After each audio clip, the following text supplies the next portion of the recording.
So up next, I'm going to be your Stellar professor, and we're going to talk through Stellar 101, everything you need to know to get started as a business leader on Stellar. So let's kick that off. All right. So again, my name is Lisa, and I'm a senior strategist at the Stellar Development Foundation. So this talk is intended for more of a business audience. It's going to be a quick introduction to how you can use Stellar and how it connects the world's financial infrastructure. So first, what is Stellar? This seems like a fair place to start. And the truth is, Stellar can seem like a lot of things. Is Stellar a decentralized or distributed blockchain? Is it a decentralized payment network? Is it an asset issuance platform? And the answer is yes, it is all of the above. So let's start with really kind of a core framing for what Stellar is. So I would like to propose that Stellar is both a technology and an ecosystem. And so in today's talk, we're going to run through both of these categories. I'm going to explain the core components of Stellar's technology, the basic things that you need to understand to get an understanding of how Stellar works. And then I'm also going to talk about the Stellar business ecosystem and how that supports so many important services for apps or wallets or various payment companies that want to use Stellar. So let's kick things off. First, Stellar as a technology. There's 4 core components that I'm going to talk through today. Stellar is, at a high level, an account-based digital ledger that uses the Stellar Consensus Protocol to update transactions very fast and for very low cost. It supports asset issuance and asset swaps through its distributed exchange. Now that's some big statements and some big words, so let's talk through each of these components in order. First, Stellar is a ledger of accounts using public and private keys. What this means is that the basic kind of unit, the basic framework of Stellar is an account. An account can be something that an individual has, or it can be something that an enterprise has on Stellar. And inside of these accounts, we hold value. You can, in fact, hold multiple types of value. So, for example, Tomer can hold 50 USD, digital USD stablecoins in his Stellar account. He can also hold 20 XLM, or lumens. On the other hand, Tempo, an enterprise based in Europe, can hold 100 digital euro in their account, or Wells Fargo can hold 1 million euros in their account.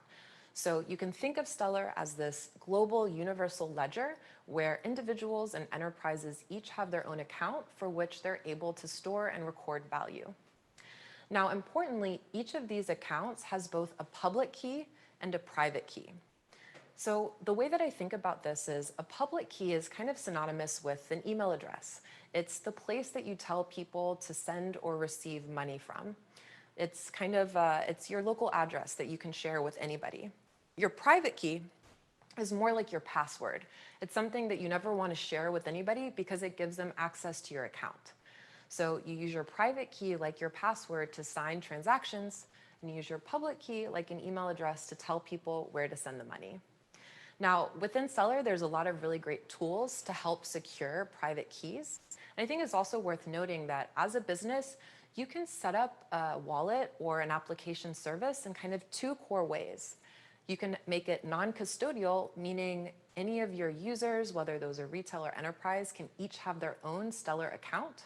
Or you can build a more custodial design where only you as a business have an account on Stellar, and you use that account to facilitate transactions on behalf of your end users. It really depends on some of the core features that you're looking to achieve with your product. So now that we have an understanding that Stellar is this account-based universal distributed ledger, how do we actually execute transactions, or what happens when we execute a transaction on Stellar? So let's say Tomer wants to pay Nikhil $10 US. What would happen is both Nikhil and Tomer have existing accounts on Stellar. Tomer executes a transaction to send 10 USD to Nikhil, and the ledger updates. And when the ledger updates, we move from Tomer having a balance of 50 USD to Tomer having a balance of 40 USD and Nikhil having a new balance of 10 USD. So anytime a transaction is executed on Stellar, The accounts get updated universally for everyone involved once the ledger updates. This is how transactions are executed on Stellar, and again, this can be done by individuals or enterprises. So let's talk about what's actually happening when this ledger updates. So Stellar, like many other, or like all other distributed systems, is supported by a network of nodes. These are actually computer servers hosted by individuals or entities all around the world. And these nodes are constantly communicating with each other in order to update the ledger, give its new status of value in individual accounts. So on Stellar, we don't use proof of work. Instead, we use the Stellar Consensus Protocol, which was developed by Professor David Mazieres at Stanford. And with the Stellar Consensus Protocol, our nodes actually create what we call quorums. Quorums are groups of trusted counterparty nodes. And with this quorum, you essentially say the following: I will validate the next current status of the ledger, assuming some percentage of my quorum agrees that it's correct. If that percentage of my quorum doesn't agree that it's correct, I'm not going to update the ledger. What's also interesting about this is that you create your own trusted circle, but that doesn't have to be the same as everyone else on the ledger. So for example, I may trust 4 other counterparties on the network, but one of those counterparties may trust me and 3 others. And through what we call this quorum intersection, the overlapping of trust circles, we're able to achieve consensus across the network. So a key thing to understand about the Stellar Consensus Protocol is that nodes on the network aren't really anonymous. Instead, there is reputation tied to individual nodes on the network, and businesses opt in to choosing those nodes to be part of their trusted quorum set. What this also means is that if bad actors join the Stellar network, they may not have an impact, because if nobody accepts them into their quorum set, then this won't actually affect the processing of the ledger. What's also really important to note about the Stellar Consensus Protocol is that this design of using trusted nodes and quorum intersection allows us to have a ledger that is extremely fast and extremely cheap. This means that the Stellar Consensus Protocol updates the ledger every 3 to 5 seconds, and we can execute transactions or transfers of value between accounts for fractions of a cent. So moving forward, we also said that asset issuance is a really fundamental key feature of Stellar. So what this means is that individuals, or more likely institutions, can actually issue digital assets on the Stellar ledger that represent various forms of value. All assets on Stellar, therefore, have a counterparty, excluding the native asset of the Stellar blockchain, which is lumens. So assets can be representative of real-world value, or they can be native tokens. So some examples of this could be a HUG token issued by JED. What this means is JED issues a native asset on Stellar, which value is 1 physical HUG, and anybody who purchases this asset or has this asset and redeems it with JED gets a HUG in the real world. Alternatively, you could also get a dollar issued by Wells Fargo, or a dollar issued by Circle, USDC, which we're really excited to have coming onto the network shortly. Or you could issue Apple stock, or a representation of a fractional ownership in Apple stock, like DStock is doing. So really, Stellar can facilitate the issuance of any type of digital asset, representation of any type of value. And what's also really important to understand about assets on Stellar is that trust in holding these assets is explicit. What that means is that I can't hold any asset in my account on Stellar. I have to explicitly agree to hold that asset in my account. So going back to our prior example, Tomer is holding 50 USD. He has explicitly decided to trust that USD, and that is how he can hold it in his account. This is a very important concept of Stellar as well. So we have this universal distributed ledger that uses the Stellar Consensus Protocol so that it's very fast and very cheap to execute transactions real time. and you can execute these transactions with digital assets that have been issued by counterparties. And the last ingredient that we need is the ability to do programmatic exchange. What makes Stellar so powerful is if you have your various digital assets, and then you're able to seamlessly exchange value between them. So trades on Stellar can be executed peer-to-peer. And it uses this with Stellar's built-in decentralized exchange. So the way that you actually execute a trade on Stellar is using the offer operation. And this is very similar to a limit order that you might do on a centralized exchange. Once you place these limit orders, trades can be executed immediately, or if the counterparty to that trade is not available, they can be saved in the order book and filled at a later date. Another really incredible component of Stellar's decentralized exchange is a feature we call path payments. What path payments facilitates is the exchange of two digital assets on Stellar without there needing to be any type of direct order book. So for example, let's say I have some Thai baht and I want to exchange them for Nigerian naira. Both of these currencies aren't globally traded at a high level, so there may not be a direct market between them. But on Stellar, I can use path payments to execute this exchange quickly and cheaply. So for example, if there's an order on Stellar for lumens and Thai baht, and then there's a lumen dollar order, and then there's also a dollar Nigerian naira order book, on Stellar I can execute a trade that will hop through all three of these orders atomically, leaving me with Nigerian naira in my hand. And what's great is that there's zero chance I would ever end up holding lumens or dollars because this is an atomic transaction.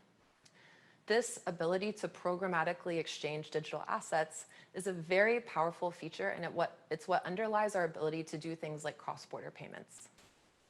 All right, so I've given you the full Stellar Technology 101. Now it's time to move to the ecosystem. I'll go ahead and pause here and say, I welcome any questions, so feel free to drop those in the chat, and hopefully we'll have a couple minutes at the end of the presentation to talk through some of our questions.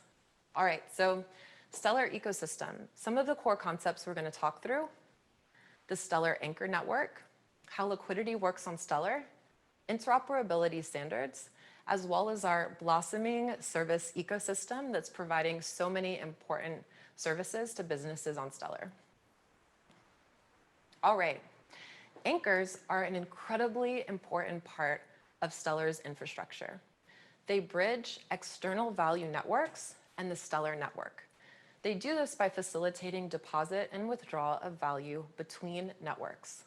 I think an analogy that really works for me is if you imagine the Stellar ledger as a railroad track going all over the world, anchors are the stations. They're the place where value can get on and off of the network. So what are examples of networks that an anchor might bridge? First and foremost, national payment networks. This is the US ACH network, the European SEPA network, Nigerian NIBS network, UPI in India. All of these networks can have anchors that facilitate movement of value between their local network and Stellar. What's also great, though, is that you can have anchors for informal payment networks, things like Bitcoin or mobile money minutes that are really critically important sources of value storage and transfer for a lot of the world. And what's also really cool is that you could have anchors that actually facilitate movement between these very large global payment ecosystems. So how could you execute a transaction from Venmo to Paytm to Alipay? Well, you could do this on Stellar if you had an anchor available for each one of these payment networks. So anchors are super important. They're a really critical piece of our infrastructure. I think it's also worth mentioning that anchors can be issuing or non-issuing.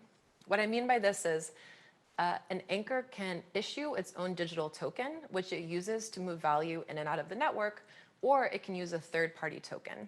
So for example, Cowrie in Nigeria, which is connected to NIBS, the Nigerian Interbank Settlement System, is an anchor that issues NGNT. So they facilitate movement of money into and out of their network, but they also allow users to deposit and hold Naira as a digital asset on Stellar. An example of a non-issuing anchor would be someone like Finclusive, a US-based anchor who facilitates deposit and withdrawal from the ACH network, but they do so with third-party assets like USDC on Stellar. So why would a business be an anchor? Well, importantly, many of our businesses that are connecting to Stellar to execute their own payments by default set up an anchor service. And what they realize is that when they set up their anchor service, they can seamlessly allow for processing of third-party transactions as well, which just creates another inbuilt line of revenue. So we invite many more companies to join the network, light it up, as Danelle said, and connect more people and places to Stellar. So next we have liquidity. So liquidity is enabled through capital and markets. And by this, I mean, to have liquid markets, you need both an inventory, you need capital inventory. You can think of this as a depth of order book, as well as seamless exchange. You can think of this as really efficient markets with low slippage and close pricing. So digital assets on Stable enable those with capital to deposit and lend to those with capital demand. This is really the beauty of open financial networks, so they can connect supply and demand of capital markets across time and space. 2021 is going to be a really big year for liquidity on Stellar, and we're looking forward to seeing things like lending pools and expanding our market infrastructure to make liquidity even more seamless. But for now, it's important to understand that the liquidity available on Stellar enables instant and seamless execution of digital asset exchange. So next, one of my favorite pieces of the Stellar ecosystem, and I might say what's really our secret sauce, is the Stellar ecosystem proposals, or what we call SEPs, that enable interoperability. This is a really, really important and special piece of Stellar. It makes it so that, for example, an anchor service can be used plug and play very easily by many apps that are building services on Stellar. So let me give you an example of this. One of our SEPs we call SEP 24. The real name for this is Wallet Anchor Interoperability Standard.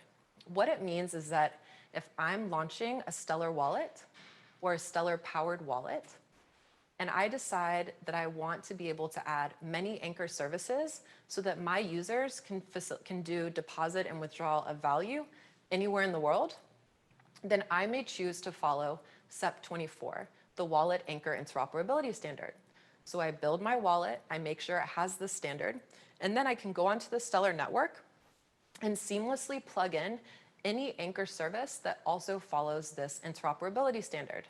So in a matter of weeks, I can go from building my wallet to launching it in countries all over the world through this interoperability standards. We have similar ones that support more traditional kind of full service payments like you would expect to see for a remittance transaction or a corporate payment.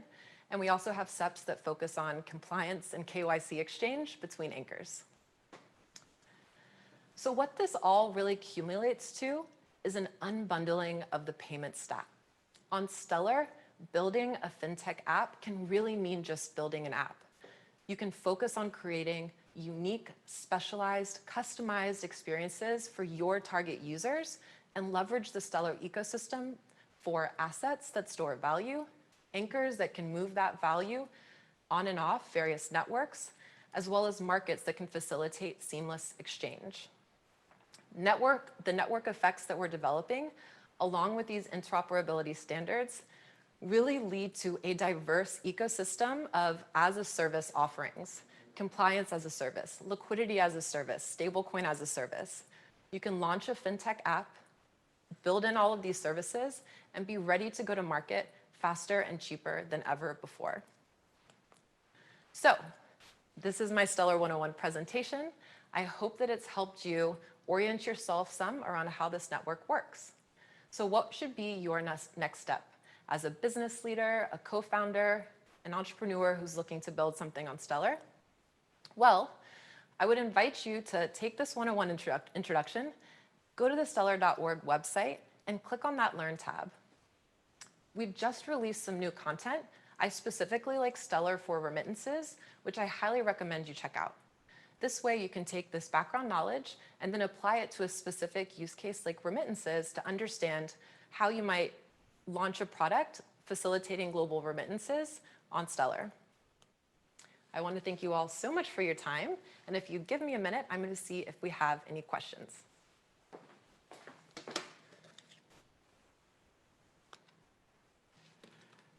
All right.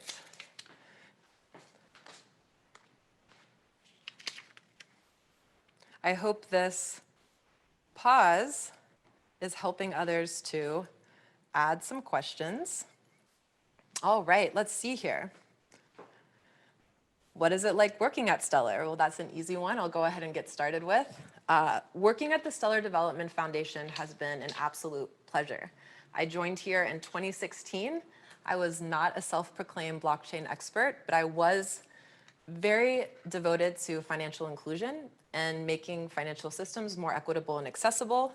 It's been great. I've really enjoyed the friendships I've made with colleagues as well as my business partners. I get to spend my days talking to incredible entrepreneurs all over the world, and I couldn't think of anything I'd like to do more. All right, let's see what else we have. Is there a list of approved anchors? That's a great question. So anybody on Stellar can be an anchor. However, what we like to do at the Stellar Development Foundation is make it very easy to discover what we call fiat anchors, or anchors that facilitate cross-border payments and that are plugged into payment networks. And so we do have on the stellar.org website in the ecosystem tab a list of various anchors on the Stellar network that we have knowledge of and that we have some type of relationship with. So I definitely encourage you to check that out. I think in the next quarter or two, we'll be launching a more detailed page where this information will be even easier to discover and go through. But we have, I wouldn't say approved anchors, but we have lists of known anchors and reputable anchors that we'd love for people to be able to discover and work with. All right, are path payments always instantaneous? Yes, as an atomic transaction, path payments either execute or they don't. So if it is possible to execute the path payment, it will be instantaneous and it will fully execute. However, if the transaction can't go through, then it just won't go through and you'll still be holding your initial currency. So I will say that as we continue to grow liquidity on the Stellar ecosystem, path payments will become more and more useful and more exciting as a tool. All right. What regulatory and audit requirements exist for anchors to verify they're actually asset-backed anchors? I think this is a really great question. And I would say Stellar is an open financial infrastructure, and it is available anywhere in the world. So that means that all of the globe's kind of regulatory regulatory needs apply to Stellar. So there is, the Stellar Development Foundation doesn't have any specific way that it audits asset-backed anchors, stablecoin issuers, but these are licensed and regulated entities who in their jurisdiction have requirements for how they need to maintain reserves and et cetera. I think this is actually a really big growing space in the blockchain market. As we see continued growth and adoption of stablecoins, I think there's going to be more expectation and demand from users to have things like fully audited reserves. So it's something we're certainly working with our anchor and stablecoin issuer partners to develop, but there's not any tried and true standard that a stablecoin issuer has to follow in order to be available on Stellar. All right, I think I'll probably do one more question. And let's see. Any plans to provide more liquidity on the DEX? Absolutely, this is something that we're thinking about all the time. Fundamentally, this is really economics. It's not something that's just specific to Stellar, but we are thinking a lot about how we can draw more capital into the Stellar ecosystem in order to support more liquid markets. So I would say over the last 18 months, we've had a tremendous amount of growth. We have hundreds of thousands of dollars worth of transactions that are being executed on a daily basis. But if we want to see that go up to hundreds of millions of dollars of transactions, then it will be really important for us to grow the way that we're sourcing capital within the ecosystem. So I would say there's been a lot of really exciting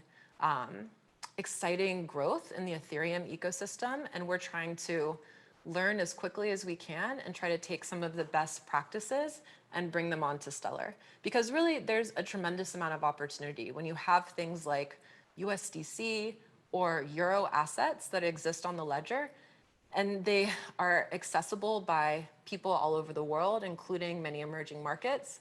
You really have some kind of beautiful economic dynamics here that we can leverage to deepen liquidity on Stellar. All right, I'm seeing if there's one more question here. In 3 years, what do you see next in the development of Stellar? This is a great question. Wow, I've been at Stellar for 4 years, so imagining what Stellar would look like in 3 years, I think, I don't know, my brain might explode. But what am I expecting? I'm expecting to see more and more first-class global assets like USDC coming onto Stellar. I also expect to see even more anchors around the world. So right now, I think we have really top-tier anchors in about 10 countries. In 3 years, I would expect that to be 50 or more. But I think the most exciting thing is for every top-tier issuer or anchor we have on the network, I actually expect to see 100 more wallets and applications. That is really the beauty of Stellar, in my opinion, that it unbundles this payment stack and allows somebody to go from entrepreneur or developer to launching a fintech app in a number of months without the legacy financial overhead and regulatory overhead. Instead, you're able to use this decentralized network to really add kind of modular plug and play pieces to your application and get it launched. So I would say I expect to see many more anchors, many more really high quality assets issued on Stellar, and really hundreds of applications that are leveraging that infrastructure to design customized, targeted financial services products for their communities. And with that, I think we will start to slowly wrap it up. It has been an absolute pleasure to be your Stellar instructor.